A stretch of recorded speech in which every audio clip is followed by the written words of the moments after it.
Назарыңыздарда жаңылыктардын толукталган топтому студияда Канат Абазбеков. Саламатсыздарбы? Алгач бүгүнкү чыгарылыштын өзөгүн түзгөн окуялардан кыскача.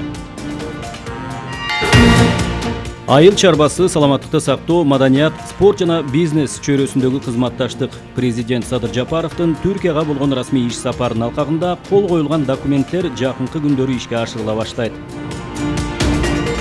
Кумтөр келишими боюнча иштер иликтенүүдө. Тоо-Кен тармагындагы долбоордо коррупция менен катар экологияга зыян алып келинген келишимдер да көңүл сыртында калган жок. Баткендин Лейлек районундагы аскердик шаарча курула турган жер тилкесин трансформациялоо иши аягына чыкты. Алдыда эми долбоордук сметалык документтерди даярдоо калды. Бишкекте көчөлөр оңдолуп жаткандыктан бир нече жолдор жабылып, унаа тыгындарын жаратууда. Мэрия Ордо калаада жыл аягына чейин 44 көчөгө асфальт төшөлүп, заманбап тротуарлар салынарын белгилейт. Президент Садыр Жапаровдун Түркияга болгон расмий иш сапарынын алкагында бир катар документтерге кол коюлду. Алар айыл чарба, саламаттыкты сактоо, маданият, спорт жана бизнес чөйрөсүндөгү кызматташтыкка багытталган келишимдер. Маселен, Түркия менен достук кыргыз-түрк клиникасы боюнча бардык маселелерди чечүү сүйлөшүлдү. Иш аракеттер жакынкы күндөрү башталмакчы. Түркияда президенттердин сүйлөшүүлөрүнүн негизги бөлүгүн саламаттыкты сактоо тармагындагы кызматташтык маселелери түздү. Жакын арада достук кыргыз-түрк клиникасы боюнча бардык маселелер чечилет. Бишкекке түркиялык дарыгерлер тобу келип, кыргызстандык адистер менен биргеликте достук клиникасын иштетүүгө даярдап башташы боюнча келишим болду. Ал жерде заманбапка туш келген бүт бардык медицинский оборудованиялар бар, компьютер, томограф, рентген, гастроскоп, ошондой эле жүрөктү текшере турган бүт бардык бизде оборудованиялар уже 2-3 жылдан бери турат. Аны эгер ачып алсак, биз квота менен жөнөтүп аткан, Турцияга жөнөтүп аткан бейтаптардын бардыгын ошол жерден биз дарыласак болот. Министр Түркия Кыргызстанга фармацевтикалык завод куруу же керектүү дары-дармектерди түздөн-түз өндүрүүчүлөрдөн сатып алуу боюнча маселелерди карап жатканын белгиледи. Ошондой эле түрк ишкерлери Кыргызстанга ири көлөмдөгү инвестиция салууга кызыктар. Алар жеңил өнөр жай, айыл чарба, логистика, инфраструктуралык долбоорлор жана гидроэнергетика сыяктуу тармактарга кызыгууда. 600-ке жакын компания бир жерден, бир талаадан, бир аймактан өндүрүш товарларын чыгарып, анан экспортко сатышат. Баягы завод, фабрикалар чачырап кетпей бир жерде болот да баары. Биз ошол модельди, ошондой үлгүнү Өзбекстан өзүнө алган, биз дагы ошол Турция моделин ошол өзүбүзгө иштетели деген өзүбүздүн бир ак тилектерибиз бар. Жолугушуунун жыйынтыгы менен инвестициялык кызматташтыкка багытталган 5 келишимге кол коюлду. Келишимдер маданият, маалымат жана спорт жаатында да түзүлдү. Аларды ишке ашыруунун алкагында 2022 жылы эки өлкөнүн ортосунда маданият жана искусство күндөрүн өткөрүү пландаштырылууда. Башкысы 4-чү дүйнөлүк көчмөндөр оюндары 2022 жылы сентябрь айында Түркияда өтөөрү белгилүү болду. 2022 жылы сентябрь айында өтө турган дүйнөлүк көчмөндөр оюнунда дагы биз ушу улуттук спорттук оюндарды кеңири жайылтуу жана таркатуу, ушу бири-бирибиздин оюндарыбызга катышуу, ошондой эле оюндарды жеке эле мындай дүйнөлүк оюндар эмес, иш-чараларыбызда кеңири колдонуу, мисалы үчүн мына быйыл эгемендүүлүктүн 30 жылдыгы болуп атат. Биздин дипломатиялык кызматташуубузга да 30 жыл болуп атат. Адистер азыркы учурда кыргыз-түрк алакасы жаңы деңгээлге чыгып, бардык тармактар боюнча тыгыз кызматташтык алакалары түзүлүп жатканын белгилешет. Бизде жаңы эра ачылды. Кыргыз-түрк мамилеси абдан мындай кызуу, абдан жакшы бир деңгээлге көтөрүлөт.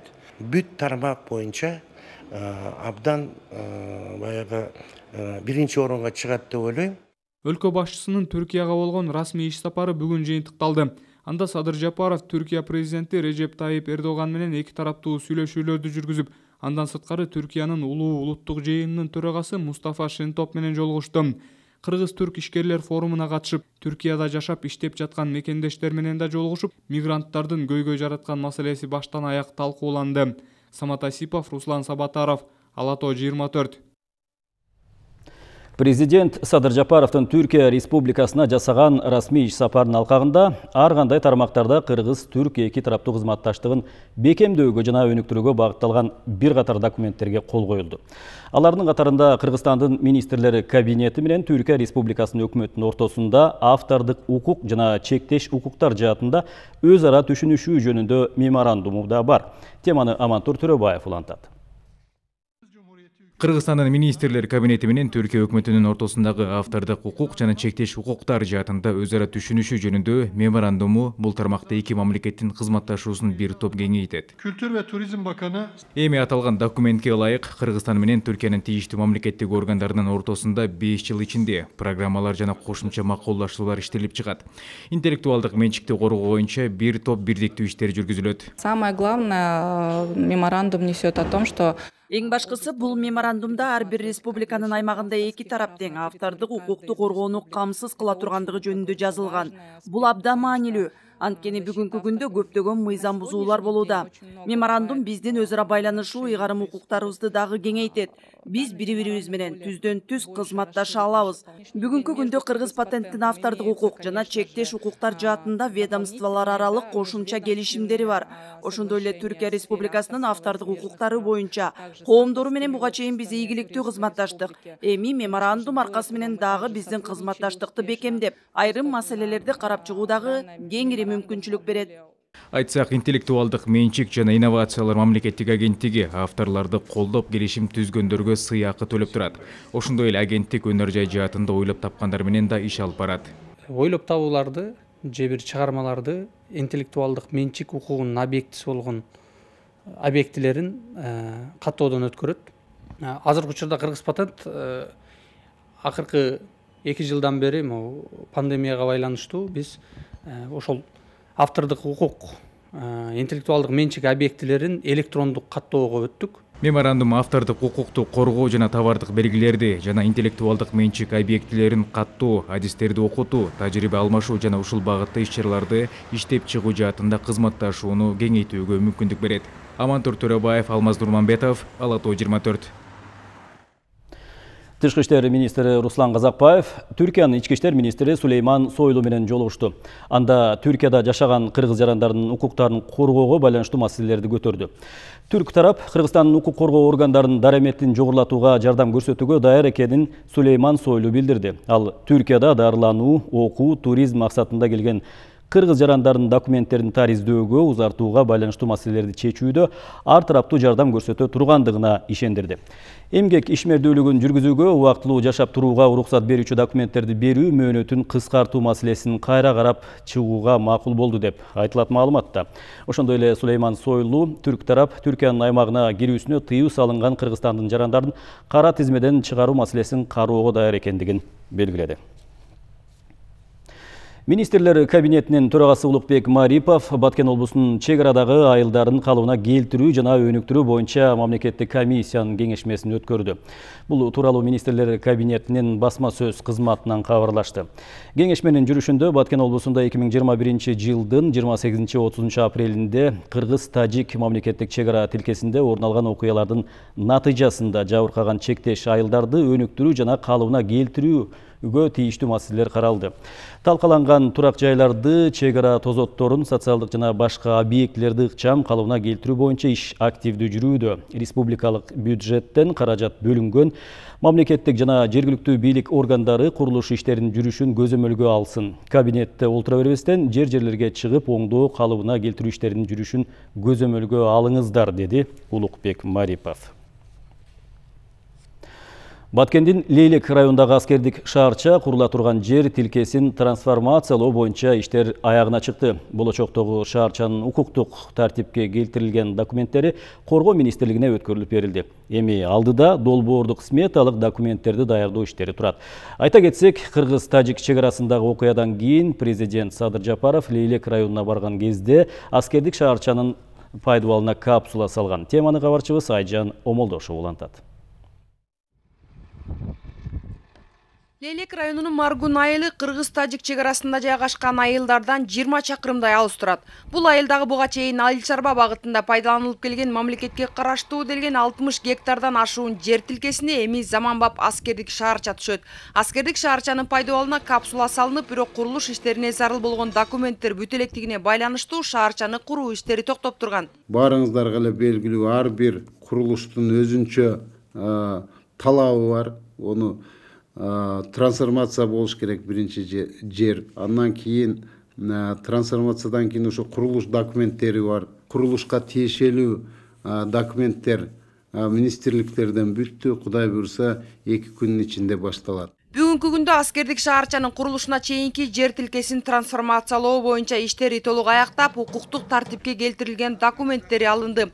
Инженердик геологиялык изилдөөлөр, топографиялык съемкалар жыйынтыкталды. Ошондой эле архитектуралык пландоо жана инженердик техникалык шарттары кабыл алынып, долбоордук сметалык документтери даярдалууда. Уже генеральный подрядчикти куруу иштери менен ким алек болот уже аныкталды. Биздин өзүбүздүн коргоо министрлигинин мамлекеттик ишканасы бар, аскер курулуш деген. Ошол аскер курулуш генеральный подрядчик болуп курууну баштайт. Биринчи ирет тосмолор тозулат, андан кийин казарма салынат, андан кийин аскердик ашкана жана башка инфраструктуралар курулат.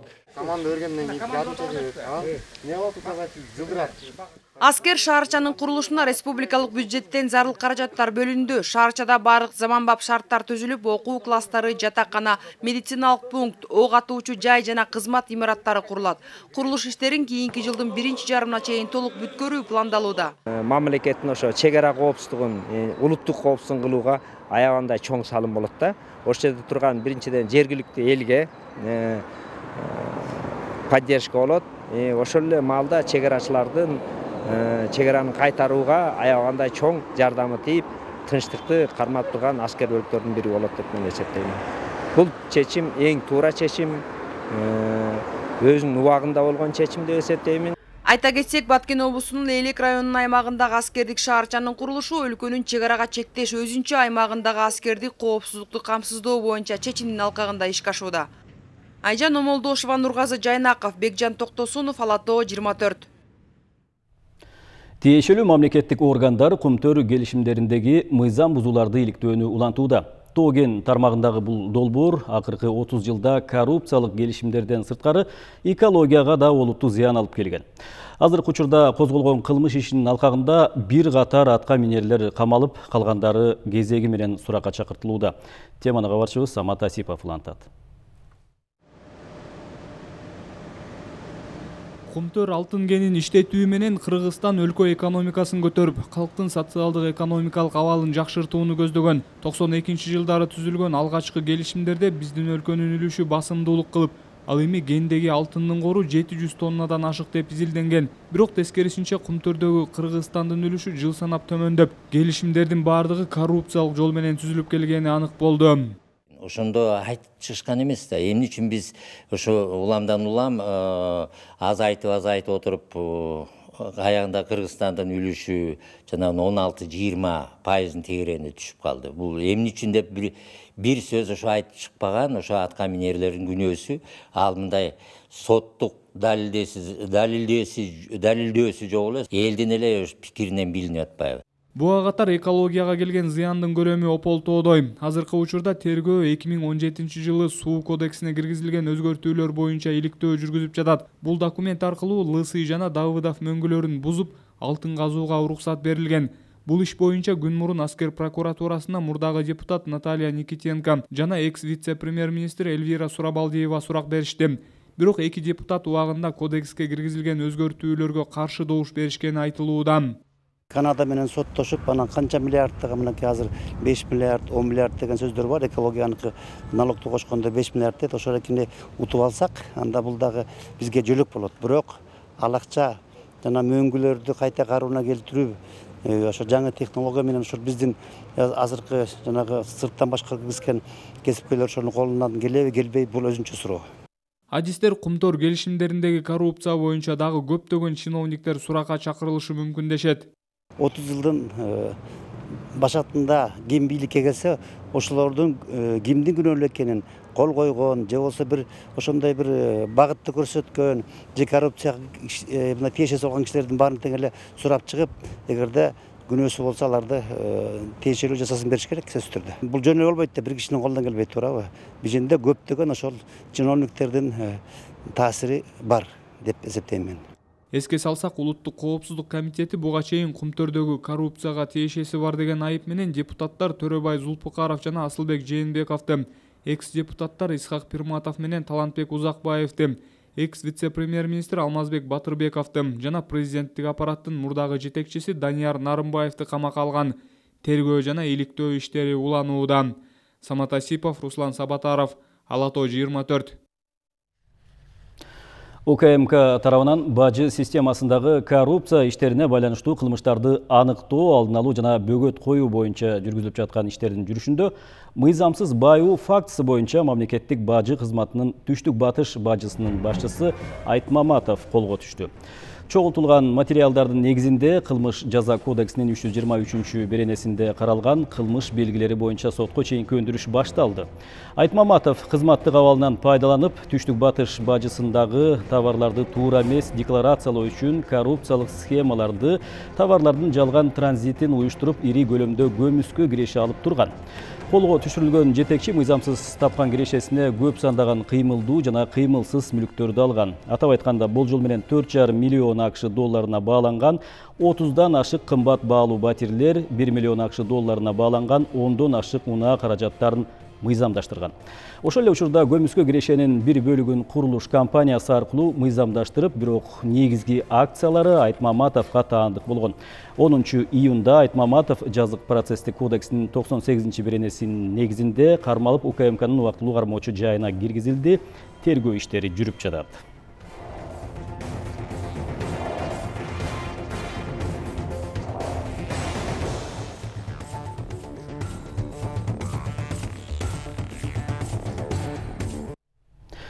Кызматтык бөлмөсүнөн 500 АКШ доллар өлчөмүндө пара алып жаткан жеринен милициянын полковниги кармалды. Ички иштер министрлигинин тергөө кызматынын тергөөчүсү жазык ишине катышкан адамга карата жазык куугунтугун токтотуу үчүн акча талап кылган.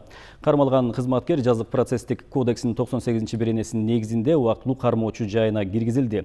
Тергөө иштери жүрүп жатат. Жетекчи УКМК тарабынан ички иштер органдарындагы коррупцияны аныктоо, алдын алуу жана бөгөт коюу боюнча жүргүзүп жаткан иштердин алкагында колго түштү.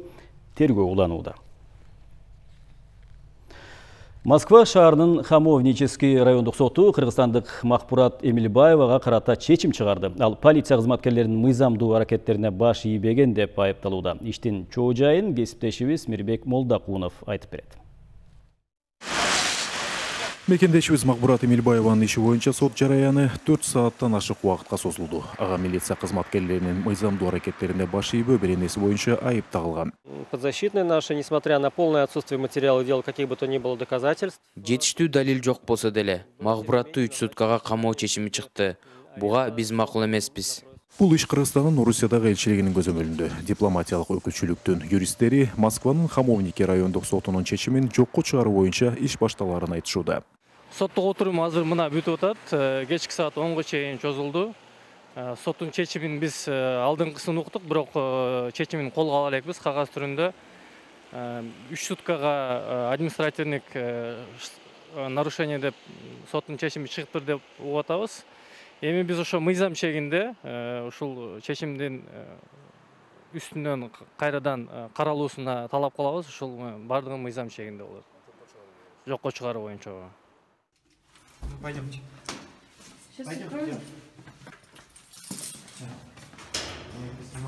А я куда я иду? Пойдем к Хамовнике. Баары 2 июнда башталган. Ошол күнү жарандык кийимче милиция кызматкери Махпурат Эмилбаеваны батирдин кире беришинде күтүп турган. Не трогайте меня! Не трогайте меня! Что вы делаете? Помогите! Вы что не делаете? Трогайте, не трогайте! 2 июня ее задержали сотрудники полиции ОВД Хамовники, задержали жестко. Экинчи үйүн күнү магбураттуу күч колдонуп, өтө орой түрдө полиция бөлүмүнө алып келишкен. Анын айтымында полиция кызматкерлеринен спирт ичимдиги жыттанган. Ошол үйдө жашаган адамдар бул көрүнүшкө күбө болушкан. Телефонго тартып, мындай кылбашын полиция кызматкерлеринен талап кылышкан. Полиция бөлүмүндө ага карата бир канча протокол түзүлгөн.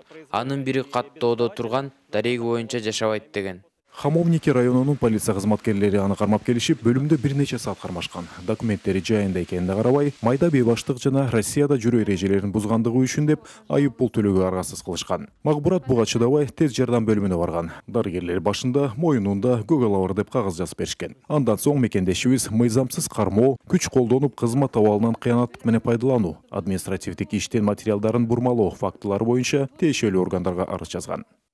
Скажите, пожалуйста, в каком она состоянии? Что я не пойму вообще, что происходит? Без комментариев.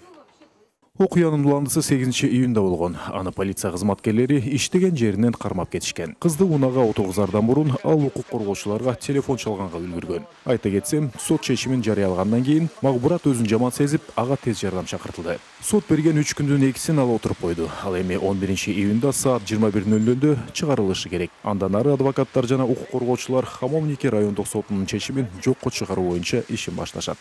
Мирбек Молдокунов, Аскар Улан уулу, Ала Тоо 24, Москва шаары.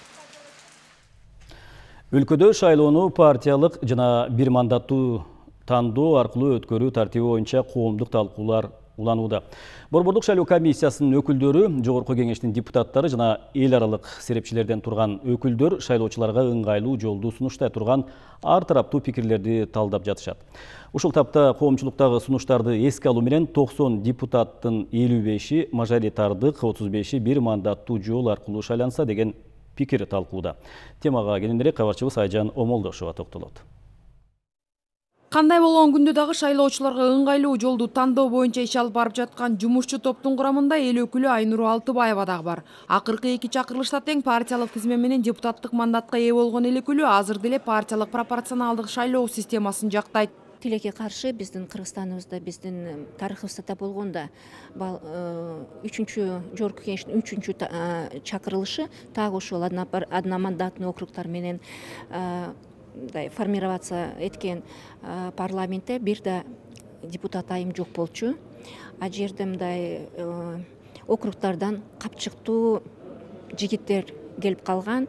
100% ошо депутат мырзалар болуп калган үчүн бул мындай кандайдыр система аялдарга, жаштарга да мындай терс система деп эсептейбиз. Ал эми мажоритардык системанын тагыраагы бир мандаттуу шайлоонун талашсыз жактары дагы бар. Анда депутаттар аймактар жана шайлоочулар менен тыгыз байланышта болот. Анткени эл өкүлү ар бир райондон, бир аймактан шайланып келет. Шайлоочулар менен тынымсыз иштейт. Шайлоочулардын ой пикири аларга түздөн түз жетип турат. Мунун баары мажоритардык системанын талашсыз оң жагы. Эми биз демократиялык мамлекетти түзүп атабыз, демократиялык мамлекетте жашагыбыз келет. Биз акыркы 30 жылдан бери ошол чоң иш аракеттебиз. Сөз түрдө демократиялык мамлекеттик форматында бийлик элдик болот, а бийлик элдик болгондон кийин сөз эл өзүнүн өкүлдөрүн шайлабаш керек да. Ошого биз шарт түзүп беришибиз керек. Ошол азыркы сунуштап аткан шарттар бүгүнкү күнгө биздин менталитетке, мамлекетте болуп аткан азыркы кырдаалга, ошол эле мен мындай ачык эле айтайын, түздөн түз бул демократиялык бүт болуп аткан бүт принциптерге да жооп берет. Ошол эле учурда пропорционалдык системанын да кемчиликтери бар. Мында депутаттар түз шайлоочулар аркылуу шайланбастан партиялар бекиткен тизме аркылуу шайланат. Депутаттар менен шайлоочулардын алар жашаган аймактын байланышы начар болот. Бул партиялык тизме менен шайлоонун эң негизги кемчилиги. Депутаттарды эл шайлабай, тизмени партия түзгөндүктөн саясий партиялык коррупциянын пайда болушуна алып келет. Межведомственная экспертная группа. Мекемелер аралык эксперттик топ коомчулуктагы сунуштарды эске алуу менен 90 депутаттын 55-и мажоритардык, 35-и бир мандаттуу жол аркылуу шайлоону жана экинчи варианты 2 системанын тең жакшы жактарын айкалыштыруучу жолун карап чыгып президенттик администрацияга жибердик. Ушул тапта мажоритардык шайлоо системасы менен пропорционалдык шайлоо системаларынын жакшы жактарын айкалыштыруучу жолу сунуш кылынууда.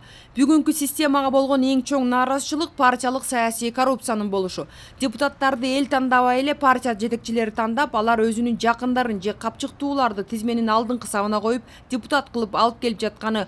Мындан кутулуунун жолу партиялык тизмени партия эмес, партия жетекчилери эмес, эл түзүш керек деген сунуштар бар. Анда эл партияга добуш берип, анан партиянын тизмесинин ичиндеги жактырган 3 талапкерге добуш берет. Ошондо тизмеде биринчи орунда турган лидер элден добуш албаса 100-чү болуп түшүп, ал эми 100-чү орунда турган талапкер биринчи орунга чыгып кетиши мүмкүн. Бул акчасы жок, бирок эл колдогон популярдуу лидерлердин парламентке келишине шарт түзөт. Борбордук шайлоо комиссиянын мүмкүнчүлүктөрүн караш керек да. Анткени бүгүнкү күндө колдонулуп жаткан автоматтык урналар, ошол эле биометрика процесси кандай түрдө жүрөт? Ошолордун бардыгын ойлоп чыгыш керек да. Анткени буга чейин деле биз ошол жумуш топтун мүчөсү катары болуп иштеп жүргөндө ал жерден көптөгөн сунуштарда айтылган чет өлкөлүк компаниялардын презентациялары өткөрүлүп келген, именно ошол саясий партияга шайлап жана кандидаттарга шайлап. Бирок ал жерден мисалы совсем бөлөк системаны предлагать этишкен да. То есть ал жерде бөлөк автоматтык урналар колдонуш керек да. Ал жерден мындай бир финансылык жактан дагы көп акча каражаттар, кошумчалар керек болот да ал жерден. Ал эми айрым шайлоочулар буга чейинки басып өткөн саясий жолдо партиялык тандоо кандай жыйынтык бергенин айтып, аны аралаш тандоо менен бириктирип, орток ыкманы белгилөөнү сунуштоодо. Ал ортодо эски шайлоолорго болгон нааразычылыктар дал ушул шайлоо тартиби ойдогудай болбогондуктан бийлик алмашууга алып келди деген дагы пикирлер бар. Эми жаңы мыйзам боюнча орток пикир кабыл алынгандан кийин беренелерге өзгөртүүлөр жана толуктоолор киргизилет. Айжан Омолдошова, Чыңгыз Жумагулов, Алато 24. Ош шаардык кеңешин шайлоого катышууга 9 партия арыз берди. Алар ынтымак, улуу журт, бир бол, бүтүн Кыргызстан, биздин Кыргызстан, ата журт Кыргызстан, улуттар биримдиги, Нур жана Келечек будущее партиялары. Арыздарды кабыл алуу 13-июнь күнү түнкү саат 12-де токтотулат. Бул туурасында Ош шаардык аймактык шайлоо комиссиясынын төрагасы Кушубак Ниязбеков биздин каналга билдирди. Эске салсак, 11-апрелде Ош шаардык кеңешиндеги 45 орунга 9 партиядан 702 талапкер атсалышкан. 7% босогодон ата журт, Кыргызстан, улуттар биримдиги, ыйман нуру жана ынтымак партиялары өткөн болчу. Шаардык кеңешке шайлоодо Ошто жалпы 78 добушкана иштеген. БШК соңку жыйынында Ош шаарындагы 27 добушканадагы жыйынтыктарды жокко чыгарганына байланыштуу кайра шайлоо дайындалган. Айрым партиянын даректерине карата бир топ дооматта айтылган. Өткөн шайлоого катышкан 7 партия кат жазышкан. Ошол кайрылуу жолдошкон президентибизге, Коопсуздук комитет, борбордук шайлоо комиссиясына. Ошол өткөнкү шайлоодо мыйзам бузган партияларды, ошол мыйзамга катыштыгы бар кандидаттарды шайлоодон четтетүү боюнча. Бирок ушул күнгө чейин мисалы азыр бизге тапшырылган 9 партиянын ичинен мен айта албайм, бул партия мыйзам бузган өткөндө, бул катыштырбайм депчи. Себеби биздин мыйзамга жол бербейт. Бирок ушул качан кандидаттардын исмин алып келгенде, ошо мыйзам бузган кандидаттар эгер ошонун ичинде бар болсо, анда биз толук түрдө катыштырбай койгонго укугубуз бар. Нарын шаарынын мэрлигине 2 талапкер Самарбек Болотбеков менен Алмаз Суранов талапкерлигин коюшкан. Сессиянын жүрүшүндө талапкерлер өз программалары менен тааныштырып, алдыдагы иш максаттар менен бөлүштү. Андан соң жабык добуш берүүнүн жыйынтыгында шаардык кеңештин 31 депутатынын 19-нун добушуна ээ болгон Самарбек Болотбеков кала башчысы болуп шайланды. Самарбек Болотбеков Нарын шаарында туулган, жогорку билимдүү. Эмгек жолун 2005-жылы Бишкек шаардык мэриясынын жер комитетинде укук жана кадр боюнча башка адиси кызматынан баштаган. Кийин Свердлов райондук администрациясынын башчысы болуп да иштеген. Чакырып кетет элем, биргеликте Нарын шаарынын өнүктүрүү үчүн кимдин программасы кандай долбоорлор болосо чогуу иш алып барып, ушу өзүбүздүн Нарын шаарыбыз үчүн ак, таза иштеп берелик деген чакырып кетет элем. Дагы бир өзгөчөлүгү мен сунуштайт элем, бул цифровизация маселеси. Бул цифровизацияны киргизсек, бул биринчиден убакыт үнөмдөйт, экинчиден ыңгайлуу шарттарды Нарын шаарынын тургундарына түзүп берет. Үчүнчүсү бул коррупциянын бөгөт коюучу бул ошол. Ошон үчүн ошого биз сөзсүз түрдө барышыбыз керек. Чүй облусундагы Панфилов, Жайыл райондорунда эгин бышар маалда суу тартыш түшүм алуудан үмүт үзө баштаган дыйкан фермерлер менен министрлер кабинетинин төрагасы Улукбек Марипов жолугуп, бүгүн эртең кошумча суу берүүгө убада берди. Учурда арпанын түшүмү ысыктан өспөй калып, жүгөрү талаалары да куурап калуу коркунучунда турат. Мындан сырткары, Чүй облусун кыдырган маалда Улукбек Марипов Сосновкадагы өткөрүү пунктуна кокустан барып, ал жактагы жашуун коррупциялык көрүнүштөргө карата жетекчиликке катуу эскертүү берди. Аны менен катар жолдо Бишкек-Кара-Балта жолунда көрүп, кечеңдеп жаткан иш тууралуу министрликтин ишин сынга алды. Панфилов районундагы ылдыйкы 7-8 айылда жаздан бери талаадагы эгиндерин суу каралбай жаткан убарачылыктар бар. Быйыл жаз эрте башталып суу тартыш болгондуктан жылда бул маалда 1-2 жолу суу карылган эгиндер быйыл бир да жолу суу ичпей, арпалар куурай баштады. Эми башка суубуз жок, болгон суунун баарын берип атабыз. Мына Орто Токойдо 120 куб максимальный болсо 120 кубту ачтык. Суу сактабыз полный кетип атат азыр.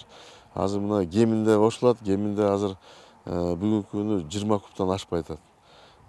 Жылына бир 30-35 болсо азыр 15ке да түшүп калып атат. Суу абдан аз быйыл. Чогулган эл тез арада маселени чечпесе 10 күндөн кийин суунун кереги жок болуп калаарын айтып кейит. Чоң Чүй каналында өткөн жылдарга салыштырмалуу суу дээрлик жок эсе. Орто Токойдогу суу болсо толугу менен ачылган. Бирок ага карабай, ылдыйкы аймактагы айылдарга суу жетпей, эгин талаалары четиден куурап жатат. 20 күндөн бери мына Бишкекада бир тамчы суу жок. Тек границага чейин барабыз. Лимитке да отуруп атат. Областка да чыктык, Умуркага да чыктык, областка да чыктык. Кудайдын буйругу экен, май айында жаан чачын да аз болуп атат. Күндү көрүп атасыздар. Эми Кудайдын бул буйругу да биздин колдон келбеген иш. Бирок биздин колдон келген иш ушул мындай проблемаларды чечип, азыр мына скважинаны да көрөбүз. Ушу жерде бир топ мүмкүнчүлүктөр бар экен. Акчаны ажыратсак, проблеманы колдон келишинче чечебиз, Кудай буйрса. Сосновкадагы көзөмөл өткөрүү жайы коррупциянын уюгу деп айтууга негиз бере турган жагдай жаралды. Ал жерге кокустан барган маалда көпчүлүк камералар эмнегедир иштебей, жүк ташуучу унаалардын салмагын көзөмөлдөгөн датчиктер эбак эле жарактан чыккандыгына күбө болдук. Министрлер кабинетинин төрагасы муну көрүп, көмүскө акча айланып жаткандыгын айтып, жетекчиликтин шалаакылыгын же өздөрү кызыктар экендигин кошумчалап, иштин жыйынтыгын сындады. Мына эртең менен саат 8ден берки журналдагысын карасак 17 машина өтүптүр, компьютерди карасак бир 40 машина өтүптүр да. Бул эми түшкө чейинки болгон акыбал азыр. Бул эмнени билдирет? Бул ушул эң коррупциялашкан, ушу жолдордун талкаланганына себеп болгон, ушу көзүңүздөр көрүп ушул постто иштеп аткан биздин министрликке тапшырма коюлган.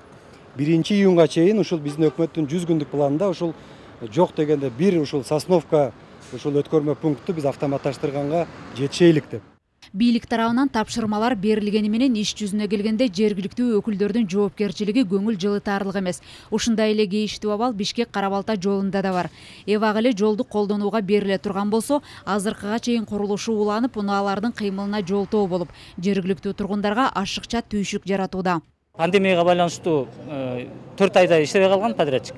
Ага чейин Азия өнүктүрүү банкы баягы жумуш башталганда 8 айга чейин каржылоону кичине токтотуп ошо мөөнөткө азыр графигин кайра карап атабыз. Ошон үчүн быйыл ноябрь айына чейин бул проекттин эмесин бүтүшүн узартып атабыз да. Бүгүнкү күнгө карата Бишкек-Кара-Балта унаа жолун курууга 31 миллион доллардан ашык каражат сарпталды. Азыркы тапта дагы 20% ашык курулуш иштери турат.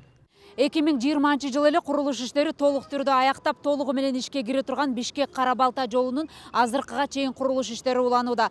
Бүгүнкү күндө Бишкектин чыга беришиндеги батыш тарабында 15-чакырымдан баштап 65-чакырымга чейинки бөлүгү оңдолуп түзөлүүдө. Азыркы тапта министрликтер ушул жылдын аягына чейин толук түрдө жол ишке кирет деп убадасын беришти. Элиза Нурматова, Тимур Садыгалиев, Алато 24. Бишкек шаарына ысык суу 17 июнь күнү берилет. Учурда отканалардагы ремонт иштери аяктоодо. Калыбына келтирилген отканалардын бирине Кыял Шаршеева барып келди. Барыңыздарга белгилүү болгондой, мында бир ай мурда тагыраак айтканда майдын 17-синде калаада ысык суу өчүрүлгөн. Ошондон бери отканаларда ойдогудай оңдоо иштери жүрүп жатат. Мына өзүңүздөр көрүп тургандай, мындай өлчөгүч приборлор аркылуу от казандар текшерилип, калыбына келтирилди. Газ менен иштеген бул откана Союз убагынан бери иштейт. 32 жылдан бери жайыгышы тынбай эчендеген турак үйлөрдү ысык суу менен камсыз кылып келүүдө.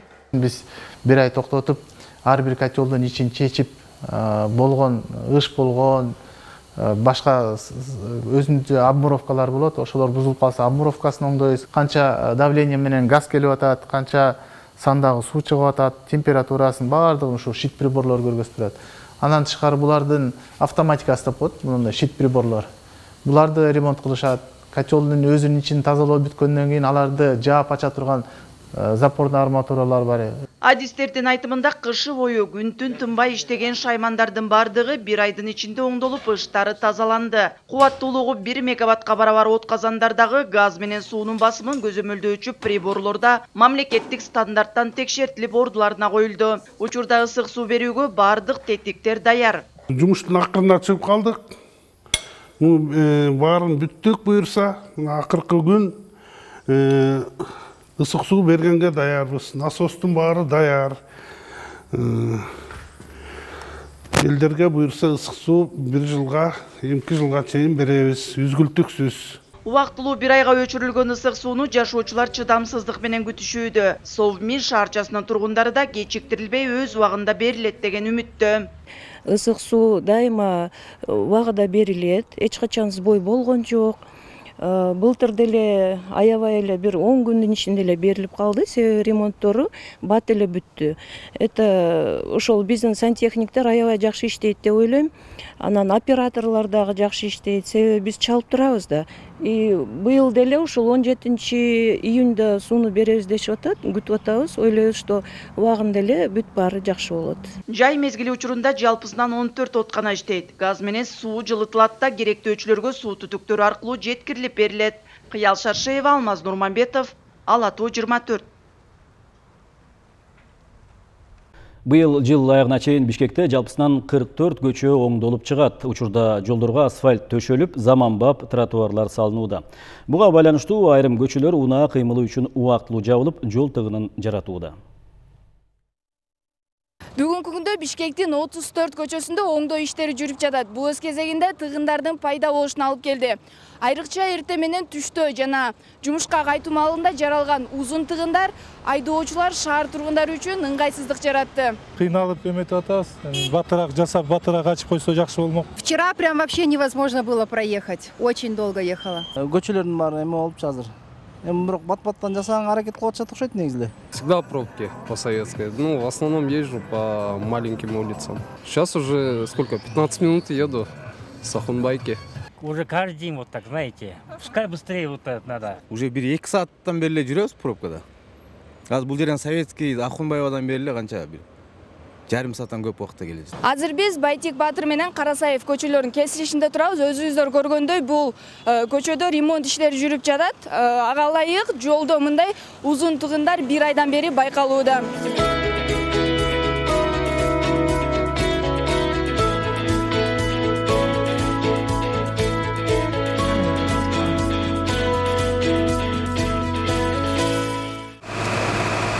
Хусейин Карасаев көчөсүн оңдоо жаз айында башталган. Учурда 500 метр жолго асфальт төшөлүп, оңдоо иштери 40% аяктап калды. Жолду толугу менен август айына чейин бүткөрүү мерчемделүүдө. 1 ай ичи бул суу түтүктөрүн салдык.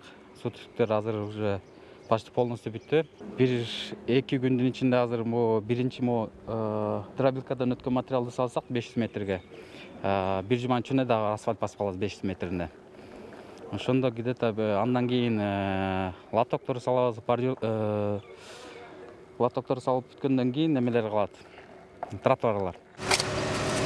Жол иштери Кытай Эл Республикасынын грантынын эсебинен каржыланууда. Көчө жол тармагын өнүктүрүү. Долбоордун алкагында салынып жаткан жолдор 3 фазага бөлүнүп, ар бир фазасы 2 жылга эсептелген. Учурда экинчи фазанын алкагында жумуштар жүрүп, 70 чакырымга созулган 60 көчөнүн жолун оңдоп түзөө мерчемделген. Планга ылайык быйыл анын 44-ü толугу менен бүтүшү керек. Жолдорду жаап, ар бир көчөнү 3-4 ай негизи жүргүзүлүш керек биздин график боюнча. Биздин жумушту узактыгы болуп аткан себептери ошол суу түтүктөрүн жана канализация түтүктөрүн ошо тургулуктуу элдер киргизип алалы деп бизден уруксат сурашып, анан ошол себептерден анча-мынча көчөлөрүбүздө кичине графиктери кичине узарып калып атат. Антпей коелу десек дагы болбойт. Бул суу түтүктөрүн жанагы канализация түтүктөрүн да алмаштырып албаса, тургундар же ар кандай службалар бул кийинки жол бүткөндөн кийин кайра жолду бузууга шарт түзүп берет да. Ошон үчүн биз ошодон алыс бололу деп азыркы учурда уруксат берип атабыз. Долбоордун биринчи фазасынын алкагында калаада жалпы узундугу 95 чакырым болгон 49 көчөнүн жолу оңдоп түзөлгөн. Тизмедеги көчөлөрдүн көпчүлүгү кеңейтилип, кайрадан курулган болчу. Перизат Куттубекова, Нуркамил Асанов, Фалато 24.